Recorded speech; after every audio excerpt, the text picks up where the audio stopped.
our life. We can't step back from what is right. So let's shine our light. Oh, let's shine our light. We won't listen to what they're saying. We know it's just love that we're giving to this place that we call our home. We can't change what's been done, but it's still our run. We are one with the world. We can make a brighter tomorrow. Together make a change. It's our life. We can't step back from what we know is right. So let's shine our light.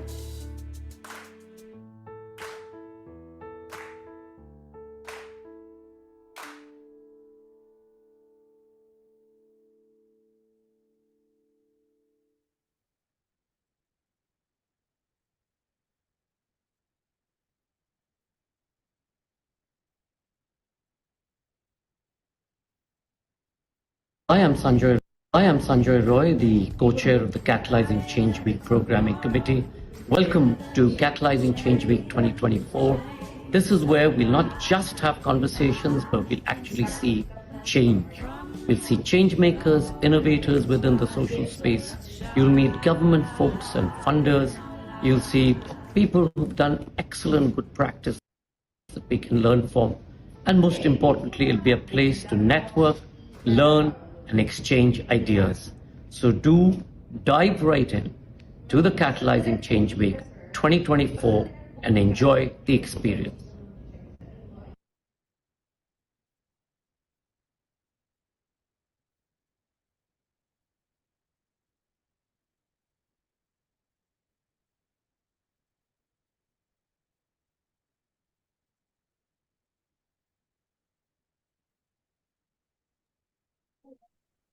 Hi everyone, just wait another minute, but we welcome you today and we're really excited to start our talk for today.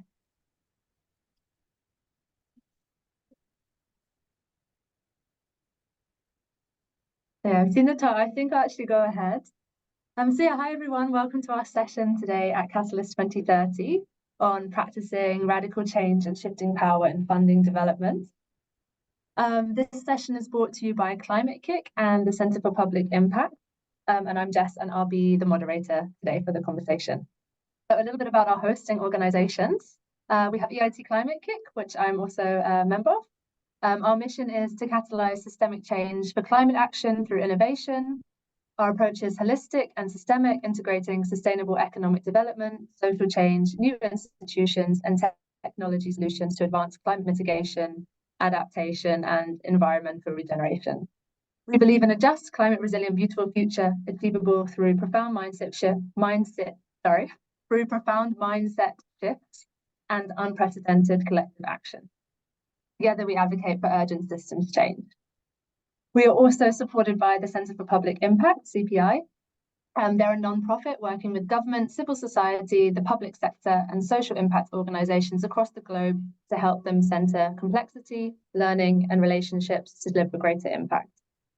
They're committed to transforming relationships to deliver greater impact, and they're committed to transforming development practices through systems innovation and learning approaches, and they aim to strengthen collaboration, redistribute power, and promote learning among local and global actors through a decolonisation lens. So today we come together to explore radical change in development funding and the critical shift of power from donors to communities. We have four amazing speakers working in different contextual settings joining us today. They'll first give an introduction of themselves and their area of work, and then later we'll go into an open discussion with the speakers. We also really want this to be a call with active participation. So we'll put some questions in the chat that we would love for you to answer, introduce yourselves, answer the questions. We'll also be talking about radical change from the funding lens in this situation, but there is no right way to implement radical change. We all have our own definitions of what radical change is and what it means. And this is why precisely we want you, the participants, to be part of this and to engage with us in the chat and bring your piece of the puzzle to this conversation also. So first thing I'd like to do is I'd like to introduce Javiera from Center of Public Impact. She will be our sense maker today. So she will take on like a deep listener role. She'll be listening to all of the key insights, and at the end, she will reflect on the conversation here today. So Javiera, welcome.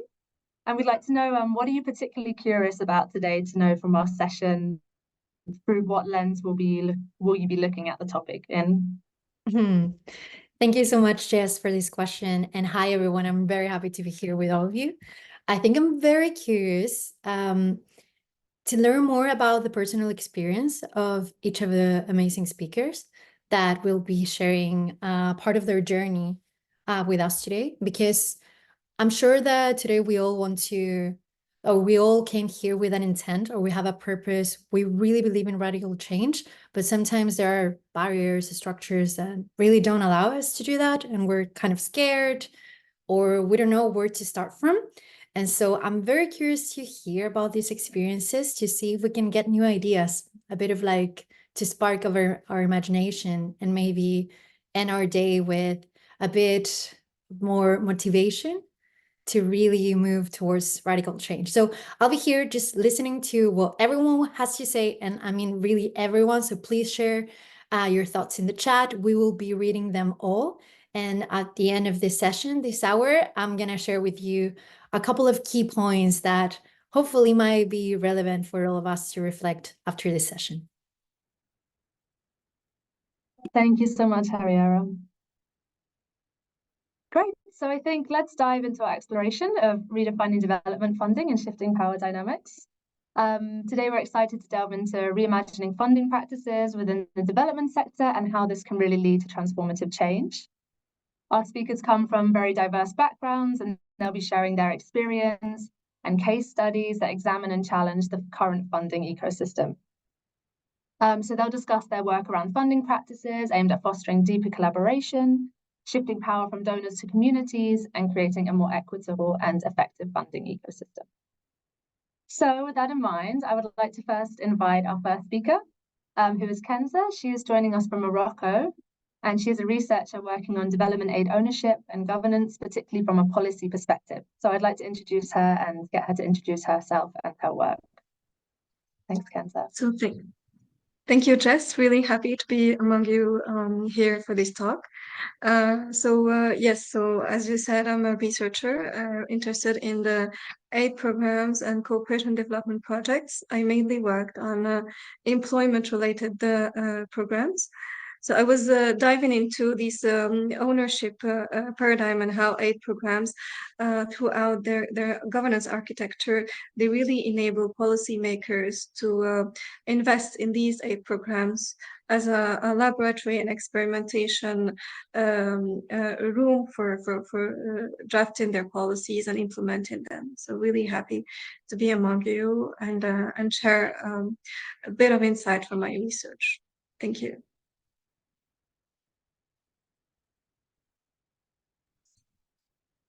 Thank you, Kenza. Then I would invite our next speaker, Gunnar. He's joining us from Sweden today. He's working with a large governmental organization that has been working on changing typical funding patterns, and I would like to introduce him to introduce himself and his work. Thanks, Gunnar. Thanks, Jess. Yeah, many thanks for the invite. As Jess already said, my name is Gunnar, and I work as an advisor for systems innovation at SIDA, Sweden's development cooperation agency. And my role here is to advance SIDA's thinking and its practices in the areas of systems thinking and systems innovation. And that includes on a policy level, how SIDA works with local-led development, but also how to restructure internal processes and adjust our ways of working. And when I was first asked to be a part of this panel and share some insights from SIDA's work with radical change, I became somewhat a bit anxious, I admit, simply because we're a funder, but we're also a public agency. And it is the inherent idea of a public agency to maybe not be all too radical as such. So whatever political wind might blow, there's this one stabilizer in agencies. And if you want to put it utilitarian, someone that delivers services. And I think this is also the aspect of service delivery is one of our greatest challenges, because we have several constituencies, you could say, where it is here in Sweden, but if you will, it's also abroad too. And it might sound somewhat banal, but that is exactly one of the complexities that we have to navigate somehow in our work that oscillates between donorship and ownership, control and trust, accountability and learning, and all these aspects. And this logic, of course, applies somewhat upward and downward. CEDA in its relationships with the government and our partners with their partners, and so on and so forth. So, but we are very much aware that we need to push also the boundaries of our work, let's say, as pragmatic bureaucrats, that is, to see what we can contribute with as regards transformation and systemic change. And we wanted to explore these systemic complexities of these multiple dependencies that exist and the power relationships. So together with Climate Kick, actually, we created a space where we could ask these questions, frankly, in order to find out how to innovate the current system. So, but we didn't want development results to become a focus of this exploration. And instead, we created a learning partnership with Climate Kick, which also Tom will speak about, which both co-finance and which the name gives it away, has learning inquiries at its center. So the so-called Systems Innovation Learning Partnership. And that learning partnership manages, among other things, also a small fund, the so-called experimentation fund, in order to initiate learnings, not only about funding mechanisms, but also about everything else related to it. So that's all the multiple dimensions of systems innovation, our relationships, underlying power structures, etc.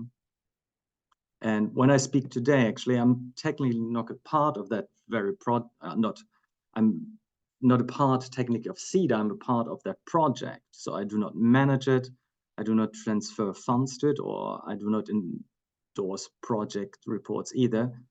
A colleague of mine does all of that. So, and that was mainly so that I could really become a true co-learner in that learning partnership. And so I work on the fringes of CEDA and have the freedom to explore. So I'm somewhat an interpreter, trying to translate findings from these learnings from within the partnership, and try to translate them into the language of a bureaucracy. So yeah, that a bit about my background and our common project that we have with Climate Kick. Thanks. Thank you, Gunnar. So as Gunnar mentioned, he has also worked with Tom. So I'm going to introduce Tom next, our next speaker. He might be in Berlin, but normally from Denmark. He's joining us, working with systems innovation from a funding perspective. So Tom, please introduce yourself and your work. Thanks, Jess. Yes, I'm normally, based in Copenhagen, today in Berlin. But yes, thank you so much for inviting also to speak here. So as Gunnar has made this sort of little bit of an introduction, then Climate Kick, where I work every day, is a learning partnership with CEDA, and my role is sort of a learning design role and also facilitative role. So I work with sort of how to take the learning focus that Gunnar was talking about. So my sort of case here that I'm bringing today that I would like to talk about is our response to one of the problem points in sort of the traditional conventional donor approach in development, which is I think widely known as sort of the imposition of predefined criteria, and that is oftentimes really detached from the realities of on the ground. And that really creates sort of layers of bureaucracy that are really not necessary, and also creates this type of service transaction relationship between donor and grantee oftentimes. And with our experimentation fund, so the System Simulation Learning Partnerships Experimentation Fund, we've been trying to sort of take a radical approach in changing that. How can we do that in a radically different way? So the process has been really about a lot of unlearning. So as an organizations that have a long tradition of grant making and donor activities, it's been an unlearning exercise in how do we then create situations that are totally or journeys for grantees that are not imposing criteria, and we've been doing that through sense making, where we've been convening the communities to make sense of their own criteria, their challenges, and define their own successes. And then we take also a sort of a very different approach to portfolios of the projects when they are actually selected. So we call them learning focused portfolios, where we then establish like a learning infrastructure, where we invite the sort of projects to deeply reflect together. We also are actively a part in that cohort with the projects. We activate sort of a higher purpose between the cohorts. So we all in this together. What are we working towards? And this is really where the sort of magic has been happening in my view. We really see like sort of heightened motivation for working, and seeing also really new avenues of progressing as a result as well, of like taking this kind of collective community bottom-up approach rather than doing it in the sort of more conventional way, where a linear way, you might say also. So I think the radical change that like I am sort of talking about today here is really attempting for, you know, bringing this community-led local capacity facilitation approach into more traditional sort of larger donor organizations, and how can actually that become practice. That is just not talked about, but actually we get from talking and theory to practice. So I'm hoping to get into more of the learnings around the experimentation fund and also personal learnings afterwards in the discussion.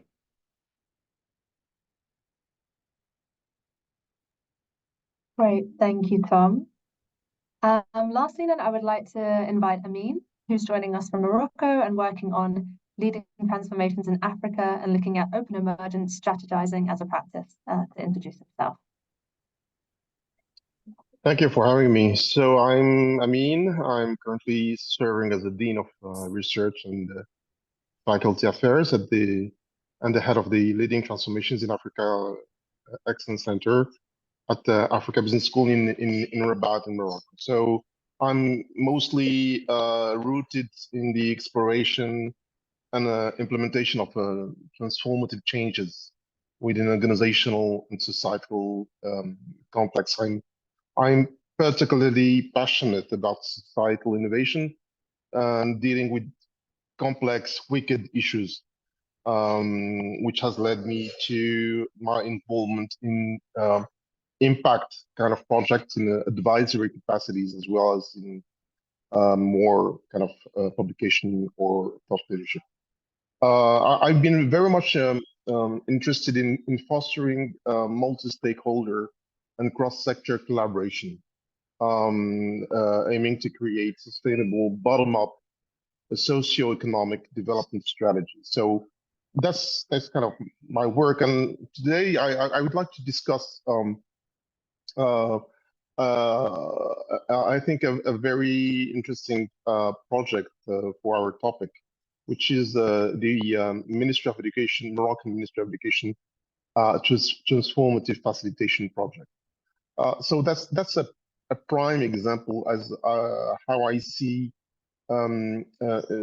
institutional entrepreneurship and institutional experimentalism can drive significant systemic changes. So this is a project that has been supported by collaborative efforts between the Moroccan Ministry of Education and a university, the Mohammed VI Polytechnic University, as well as a donor, which is the OCP Foundation. And it really showcases how leadership, when aligned with a clear vision and supported by empirical research, in this case, collaborative research, can facilitate profound and lasting impact. So the challenge, so the Moroccan Ministry of Education has been facing for the last decade or even decades significant systemic issues, including widespread disengagement among stakeholders and an entrenched hierarchy that stifles innovation.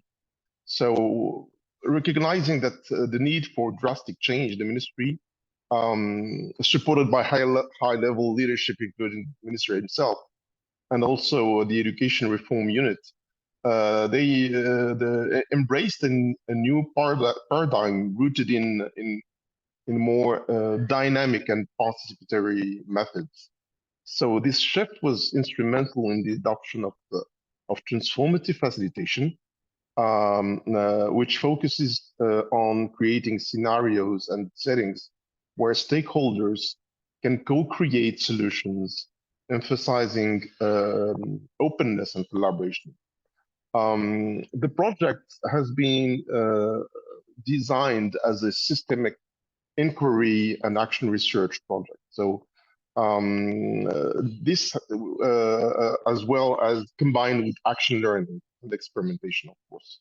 So this has allowed continuous feedback and iterative adjustments. Literally, is a sort of emergent design approach, focusing on learning and experimentation.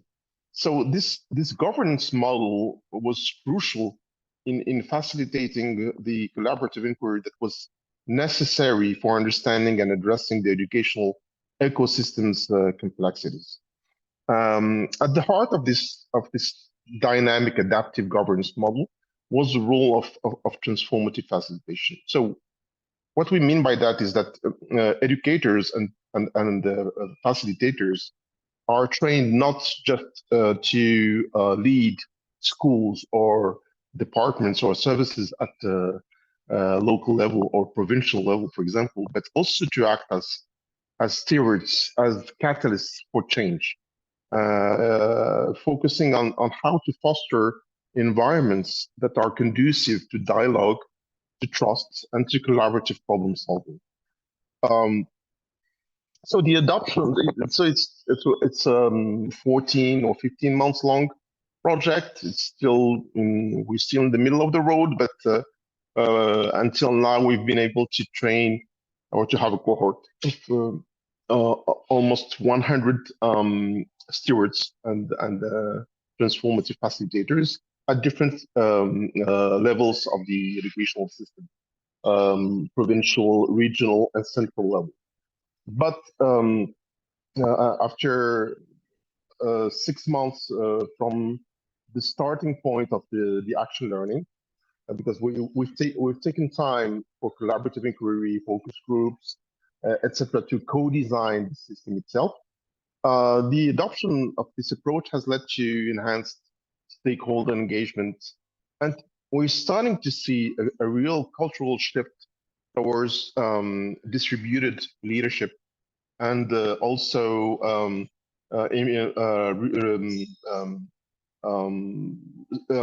increased adoption of the global strategy for the reform. So it's really about championing positive changes.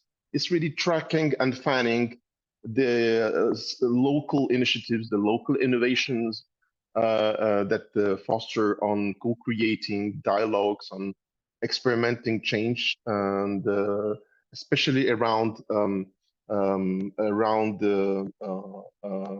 collaborative school projects that serve as a sort of backbone for the approach. So as a conclusion, this projects kind of serve as a blueprint for transformative change across educational systems, and it can be totally relevant for other sectors, social sectors, and beyond. And it shows how, with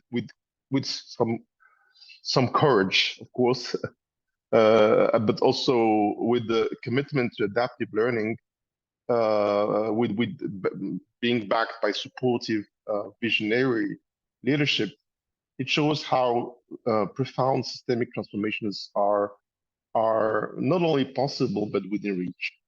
So thank you for your attention, and I look forward to our discussion.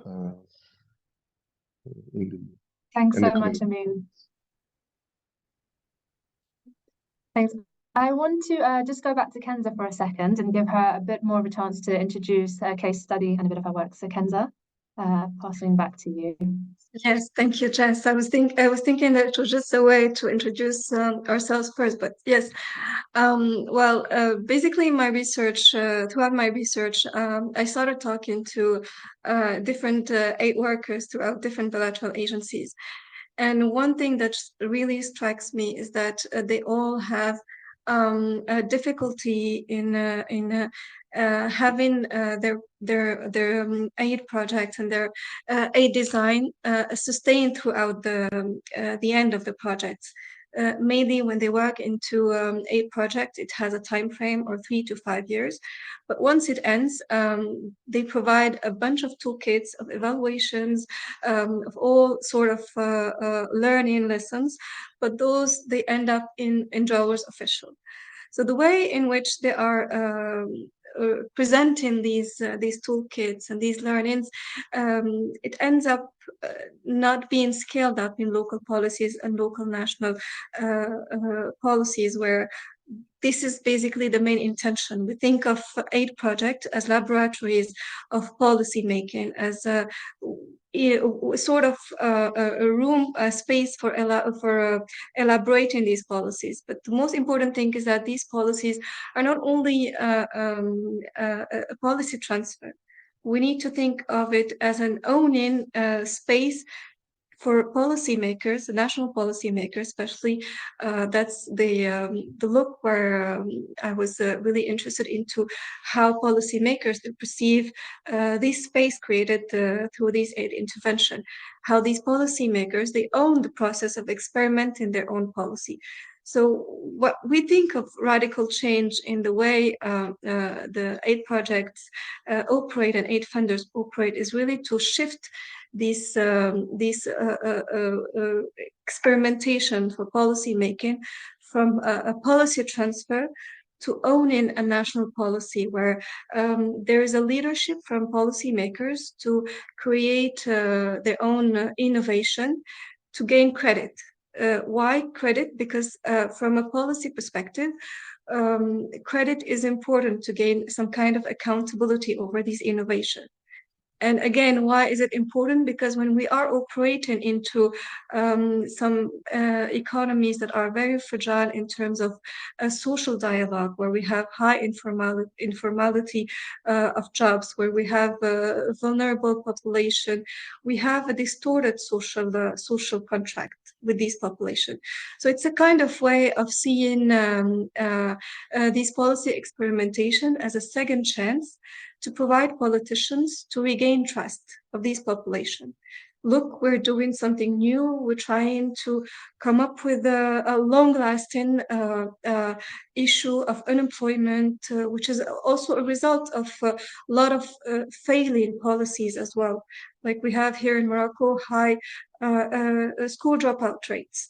We have high rates of needs who are people not educated, not in training or employment. So these programs really they target these populations, and we need to find out a solution that is also integrative. So I remember when talking to one of my informants, who was an executive for a nonprofit, who applied to a job employment project.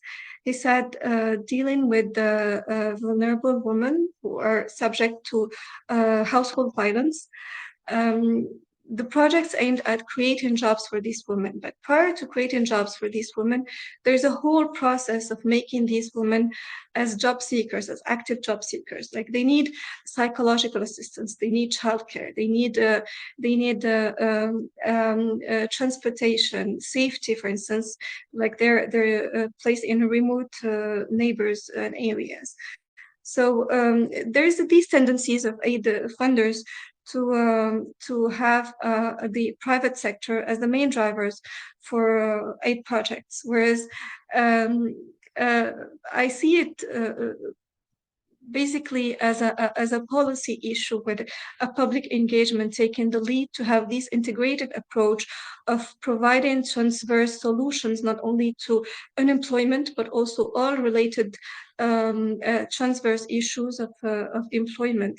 Like the nonprofits, they can provide the childcare, they can provide the training, the psychological assistance, but other integrated field, I would say, they're very limited into providing, like, for instance, security issues or transportation or all this. So this is basically a leadership and a public engagement that should be activated throughout owning these aid projects.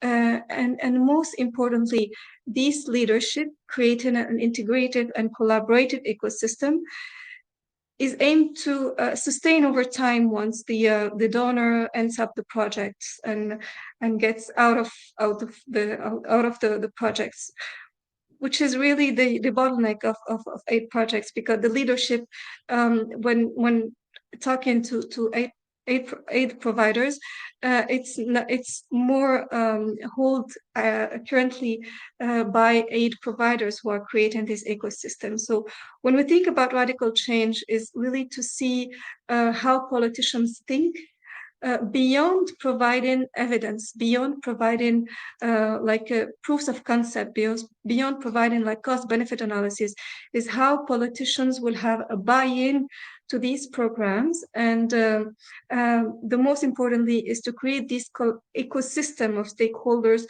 to sit on the same table and to get a second chance of rebuilding trust from populations. Thank you, Kendra. Thank you for giving us a bit more specifics of your context. Yeah, we've heard a lot from different spaces, different contexts, different situations. I want to now open up the floor to have a discussion. So I'll invite all the panelists to join me.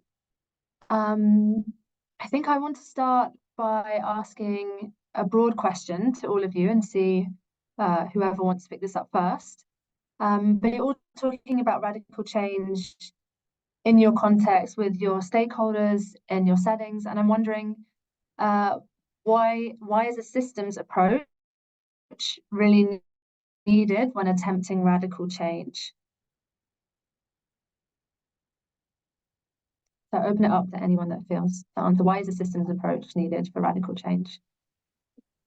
I would take that one.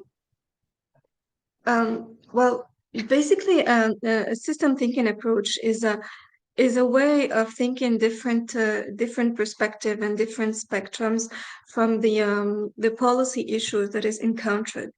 Where aid providers, they aim at solving an issue, they're really trying to come up with a program. We have also a practice of sector-wide approaches to tackle issues related to sectors, but some policy problems really have a characteristics of being transverse, with different I would say ministerial duties in charge of solving, like, for instance, for unemployment. So when having this integrated approach of policymakers and having this ownership of the aid funds, we make sure that we have tackling the problem from its root causes, to have really transverse view of these issues. So this is, from a policy making perspective, a crucial issue, to have a sustainability over results and finding really the right solutions for the problems we're tackling. If I make a comment as well, thanks, Ken. I've absolutely agreed. And then I think also this speaks a little bit into also Jacob's comment, into Jacob's comment in the chat. I feel a systems approach is also a complexity informed approach. And I think when it comes to radical change and attempting radical change or changes, then I think we need to also move towards like a systems complexity informed approach, which means that we need to sort of move away from this idea that we can really go deep in understanding exactly how the situation looks like and then make a really informed decision of how to change. We need to constantly learn how to dance with the sort of realities around us, so that we continuously put together the sense making or the researching of the system, but also then making practical choices out of it. Because the world, especially the world that we are talking about here right now, social systems, policies, it's all a web of complex systems, and we need to also take complex sort of systems behavior into account when we're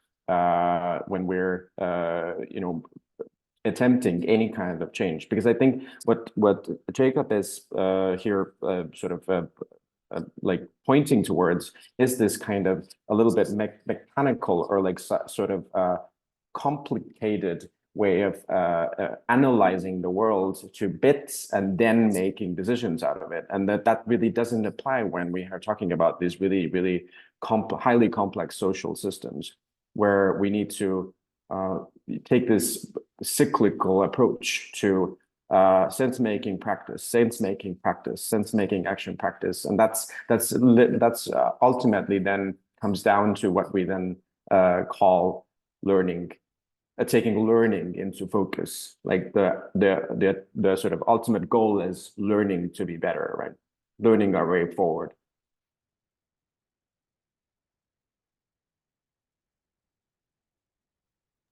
Amin or Gunnar, do you want to add anything to this?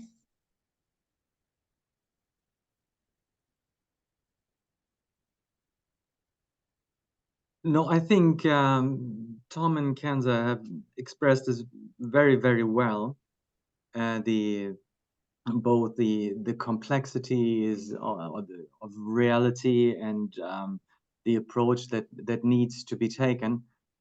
I think, and I've said that already in my introduction, I think at the same time, I think it's important to think complexity not only by looking at the challenges that we would like to solve, but also looking at the complexities of the structural setup that exists within all our institutions and the political system as it is today.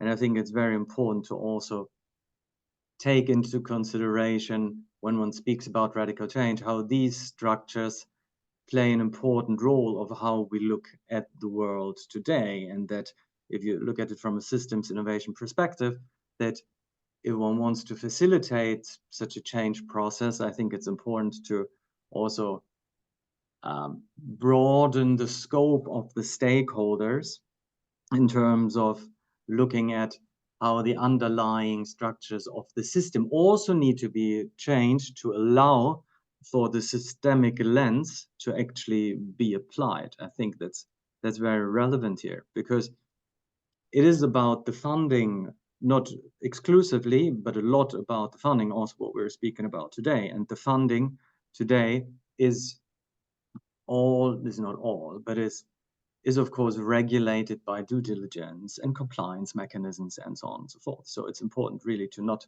lose that institutional perspective when discussing to what extent one would like to work with a systemic lens. So Gunnar, you're talking about like the complexities of the structural setup, and I mean, I would like to ask you, when you were giving your case study, you were talking about this dynamic adaptive government model of training, and you were talking about this cultural shift. But I really want to know, like, how in the beginning, or how do you get governments properly on board when it comes to radical change? Like, how do you go about doing that?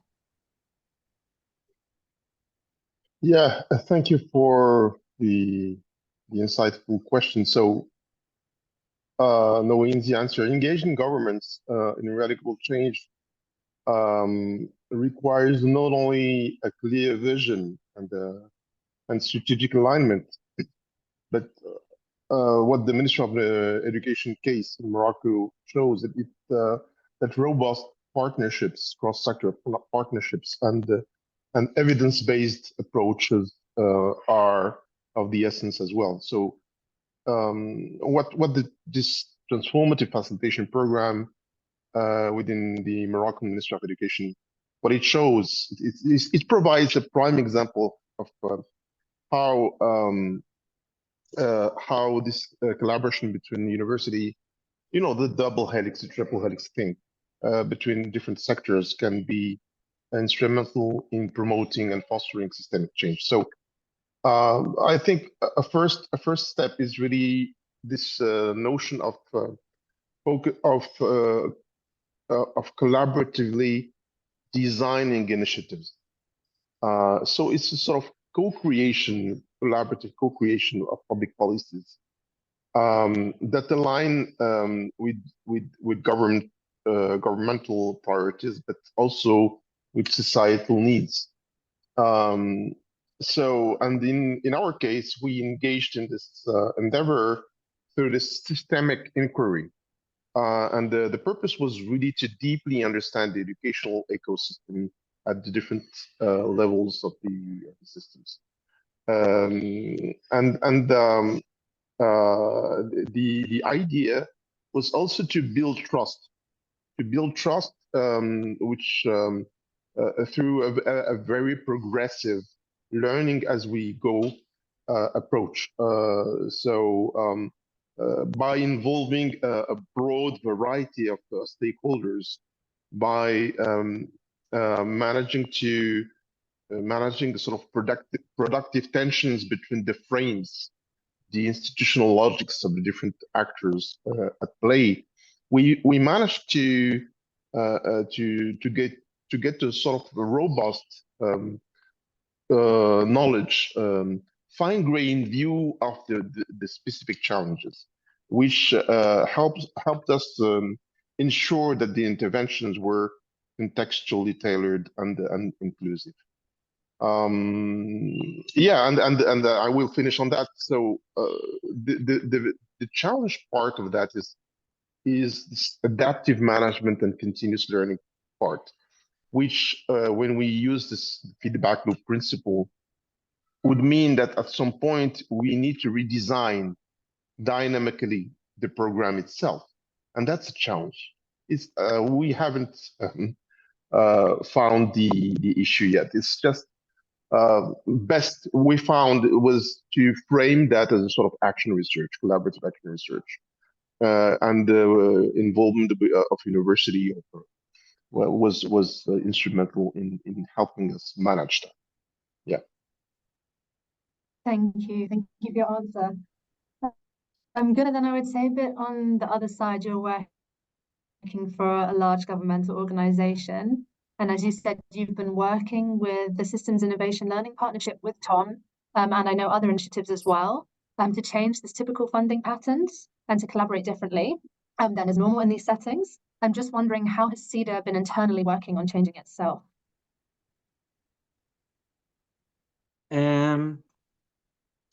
I think there's a number of initiatives. I think also in the spirit of what was already said, I think there is a lot of pockets where a lot of experimentation is happening at CEDA as regards funding, playing also and exploring blockchain technologies and more direct funding to partners, both in the development sector, but also in the humanitarian sector. We've had until the end of the year a lab for that to explore from taking design thinking and user-centered design thinking as a starting point for these kind of explorations. I think that is one aspect. The other is, of course, that what we learn also in the Systems Innovation Learning Partnership in our other project and initiatives, that we try to pilot some aspects of this work and these learnings in our country or in the country offices where we are. So that is, how do we work with the portfolio approach? What other aspects are there, such as learning infrastructure and so on and so forth, that we can already now establish as a part of the structure that exists. But then, of course, most certainly, I believe, and most cumbersome in all this work is, of course, the work related to our ways of working and mindsets. So I believe there has been quite some journey to become more agile as an organization. And I think agility really is one building block also of developing a more systemic mindset.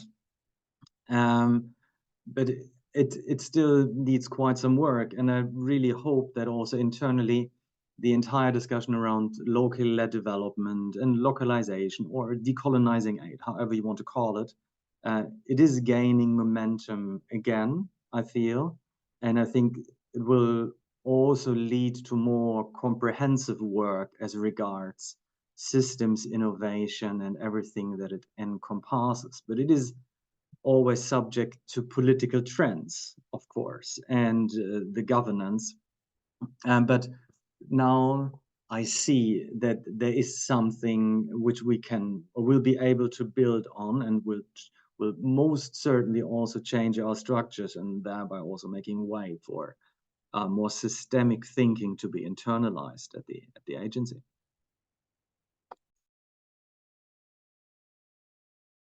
Thank you, Gunnar. My internet dropped out for a second and came back, so also thank you, Javiera, for stepping in for a second. We only have a couple more minutes for the open discussion. So, Tom, I think we've been talking a lot about the systems change. I think I want to ask you one last question before we kind of wrap up.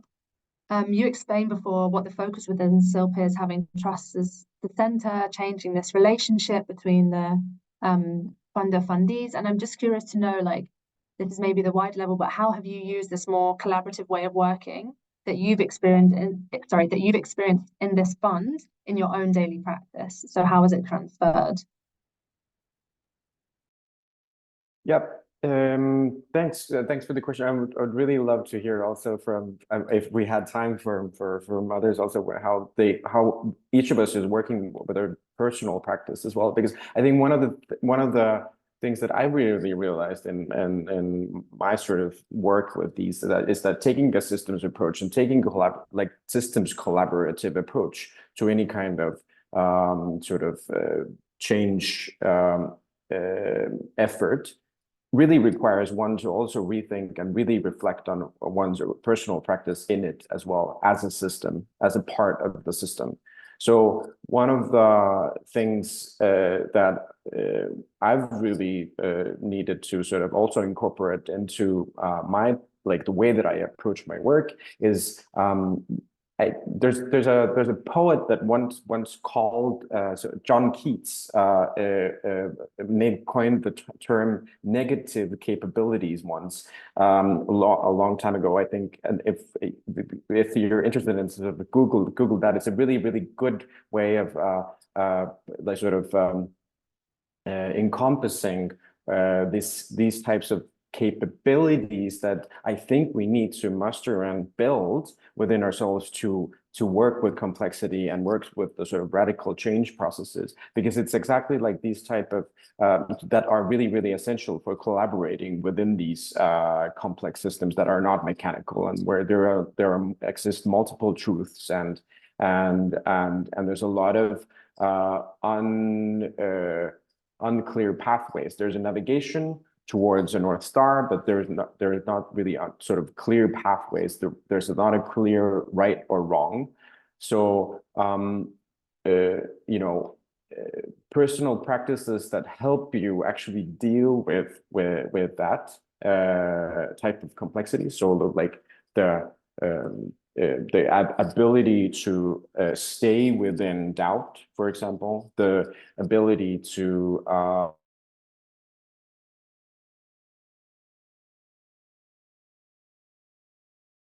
take them all as valid perspectives and then sort of try to sense make between them rather than looking for one expert opinion on a certain sort of topics.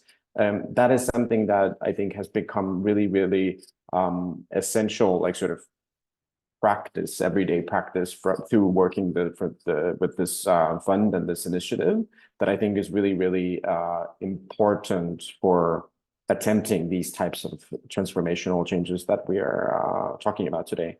And that is to say, not every situation calls for these. There's always within complex situations, there are also like aspects of challenges and problems that can be solved with analytical thinking and sort of like the analytical process. But I think that sort of the approaches to complexity, the capabilities that we need to navigate complexity is generally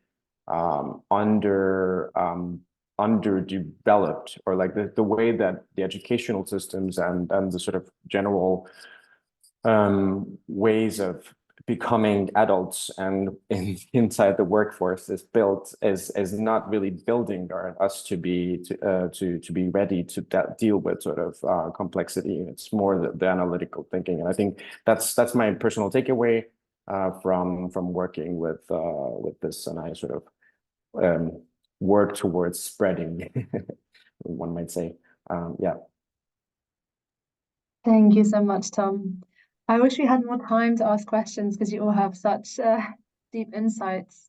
We had a question in the chat as well about radical change in your own context, and we had some good responses. Constructive questioning through conversations with people who might think differently, building relationships with people on the other side of the aisle, expanding my network to include more grassroots level folks who are interested in systems level thinking. Thank you so much for your comments, your case studies, for answering the questions. Thank you everyone who put in the chat. We're going to tell you how you can continue the conversation after our session today. But yeah, thank you so much for the interesting discussion. I'll now invite Javiera back into the conversation, and she will give us a quick wrap up of what was learned as our sense maker today during this conversation. So thank you so much, speakers, and Javiera, over to you. Thank you so much. It was such a pleasure to listen to all the speakers' stories and also tips and advices that you shared. It was really, I have to say, it was really hard to summarize this conversation because yes, it was so interesting. And also there were so many things happening in the chat as well. So I did my best. And also please feel free to share more things in the chat if you feel that this is not summarizing the complexity of this hour conversation. But I felt that there were three really key points in this conversation. One was, and I wanted to put this as learning inquiries so we could continue reflecting on them. The first one is, how can we bring a systems approach when creating governance structures for radical change? We talked about the importance of looking into traditional structures that are in place, because that's how we set up everything from the beginning. So it's really important to learn how these structures play an important role. It's really important to have in mind that cultural change is needed. It's not only about funding, it's also about the regulations, the processes, the institutional perspective that each organization brings. And to do this, there are many interesting ideas that were shared. For example, looking into the roles, people acting as stewards, people acting as facilitators as well, having the freedom of sometimes not having to do it all, like not being looking into funding, but also learning, because sometimes those roles don't allow us to actually do the work that we have to. So having a clear differentiation alongside the cultural shift that is very much needed, and highlighting the need for roles such as stewards. There's another question here that I wanted to share with you in terms of learning inquiries. How do we flip the structures and focus power from donors to communities? And I think there was something between all of us where we share and we can agree that learning is the key aspect that we need to bring in. But it's important to create learning infrastructures as well. It's not just about learning, and it's not just about saying sense making. So some of the structures that were mentioned was looking into portfolios, bringing sense-making processes alongside experimentation as well, and making decisions too. That's really helpful, not keeping everything as an open exploration. Delving into transformative facilitation, looking into metrics also, bringing donors in at the center to learn all together, because sometimes we say we want to flip things around. We want to focus on communities and put them at the center. But if we're not able to create a shared table where everyone within the system can have a say and we can learn from each other, then it's really hard to push for this radical change. So learning is allowing us to do that. And the last point is, what kind of attitude should we adopt to pursue radical change? And something that came to mind here and that I listened to was, it's really important to learn about the system, to not just bring our ideas forward, but to look into what are the key actors, what does the system look like, how is that we can get in and experiment. So sense making, again, has a big place here, making decisions along the journey and having this active dynamism where we know that we are working within complexity. So the plan might not work at the beginning. But it's important to continue experimenting. And in the chat, someone said, yeah, but we're talking and talking and keep talking about this. So how is that we can actually do this, embody this radical change? And it seems that for the speakers, experimentation is key here. So those are some of the thoughts that I could summarize for the conversation. And I wanted, not me, but more the Center for Public Impact, as I am representing CPI today. We know that an hour is not enough. And we had an idea and we have an initiative now that we're calling the Collective. So basically what we want to do is to bring change makers, people that have really interesting ideas that maybe don't feel really comfortable about how things are doing at their workplace, or they would like to experiment something different. We want to bring those people, those thoughts together to actually experiment on solutions, not to do just a community of practice, but to have a real problem at the core and to learn from it all together and to do something. So we're gonna share more in the chat. I know that we're on time, but if you're interested to joining the collective and you would love to join us in this journey of experimentation and learning with the Center for Public Impact, please sign up to the link that we're gonna share in the chat. And we would love to continue exploring how to reimagine funding with all of you. So thank you so much. And we are going to leave you with a final question for all of you to reflect. And we're going to keep it in the chat, so please feel free to drop your thoughts there. We would love to see or to hear how might you experiment with changing your funding approach in your personal practice, within your organizations, or any ideas that you have in mind. Please share in the chat. And thank you all so much for being here today with us. Thank you, Javiera. I will pass back over to the Catalyst team. And just so you know, the link for the collective is in the chat and the final question is there. So Catalyst team, I'll pass back to you. Thank you so much for this insightful session. We just wanted to share a few things that we have been dropping in the chat as well. The first is regarding the Catalyst Awards. This is recognizing exactly the type of funders and funding that we've been talking about in this session. And those are the systems change oriented ones. This is the Catalyst Awards is an opportunity to recognize them. And then we also have Catalyst Market, which is our eco-friendly, ethical marketplace for our Catalyst members, as well as those who want to consume more ethically. And then the next slide is for our new chat AI for all things Catalyst. Please go ahead, try it. And if there are any improvements, we would love to hear more. And then finally, for the last slide, we encourage anybody who is not yet a member to please join. As you can see, we can do so much more collectively. And membership is free, and we have a lot of support in order to find your way within the movement.